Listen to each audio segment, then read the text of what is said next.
guys, welcome to my video. Today I'm going to review the Steve Ditko Amazing Spider-Man figure. So let's get this guy out of the box and check out the figure. So before I look at the figure, let's read this entire pamphlet. I'm joking. Nobody reads those. Yeah. That was a bad idea. I'll get back to you. Alright, jump cut.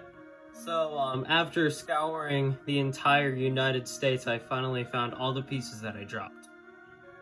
I probably should have just looked on my desk because that's where it was. Alright, so before we take a look at this figure, let's see all the accessories. First up is the whip hands, or web swinging hands. Next up are the gripping hands, so Spider-Man can grip to his webs. And last but not least, probably my favorite accessory for Spider-Man figures is the wall-crawling hands. It's the underwebs. Those are cool. So they connect to the bottoms of the arms. I think they should have made them out of cloth, because then you could bend the arms without, needing to switch them out. There's the more, closed web. And then, speaking of web, here is the actual web that it came with, which should have came with almost every other Spider-Man figure that they made. So here's the figure with the whip hands, also known as web swinging hands. I prefer calling them web swinging hands. Here's Spider-Man with the gripping hands. I tried to get him in the pose from Amazing Fantasy 15, but the stand is not perfectly balanced. And here's the Spider-Man figure with the open palm hands. I really like these. I'm probably going to display them with those, because that's also what I have displayed for my symbiote Spider-Man, is the open palm hands, just because I really like how dynamic they are. And here's a mix match. My one nitpick, this figure is $28, and it didn't come with a stand. This stand that I have right here did not come with him. See, this is the Marvel Legends stand that came with my Steve Ditko Iron Man. And it is the only stand that I think I've ever gotten from a Marvel Legends figure. So let's check out the articulation on this figure. So first up, the head turns 360. Both shoulders bend in about that far, and will bend out that far, and in that far. Oh, I really like the blue spider. I think that blue Spider-Man symbol was only in the first issue, in the first part of it, but I'm glad that they added that, because I really like that. And plus, if they release another Ditko Spider-Man, they could change it to a red, so the Target one is still an exclusive one. Alright, so back to the articulation. This torso twist, but so it bends up about that far because of the ab crunch, and then about that low. The head rotates up about that far, and down about that far. So the arms bend out without forcing it about there.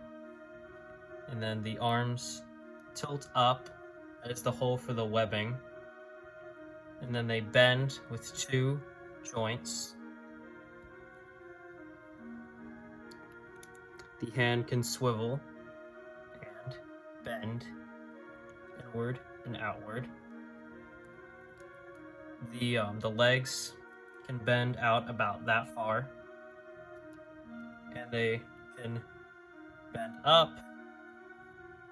and the leg can bend, but it has two joints that bend, so he can bend his legs about that far, which is pretty posable.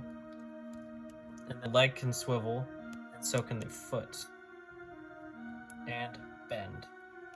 The last joint, the leg, can bend like this. This is why I'm glad Spider-Man has good reflexes, because if he didn't, he would walk like this because he missed his first building. Comparison. So here is the classic Ditko Spider-Man next to the UK Spider-Man. So let's take a closer look at those heads. Yeah, this Spider-Man, he's a little smaller than this one, and that's because it's a younger Spider-Man. But that is pretty short. I like the eyes better on this one than that one, just because I like the little curve at the last one. But as you can see, this Spider-Man does not have a nose. Alright, so the side profile, this head looks more like the Ditko comics than this one does, just because of how pronounced Ditko would draw Spider-Man's head when it's sideways. So that is one nitpick about the figure. For the next comparison, here is the symbiote suit Spider-Man next to the classic Ditko Spider-Man. So let's take them off the stand so I can show you the size comparison between the two. So if I can get up, they both stood. So he is a lot shorter than that one. So here's the size comparison between the three. So this Spider-Man is definitely the shortest. So if you're going for size, I feel like the symbiote suit is the best because it's right in the middle. But if you want a shorter Spider-Man, then go for this one. So for another comparison, here is the Ditko Spider-Man next to the Ditko Iron Man I talked about earlier. So Ditko did both of these designs, and I really love the Iron Man.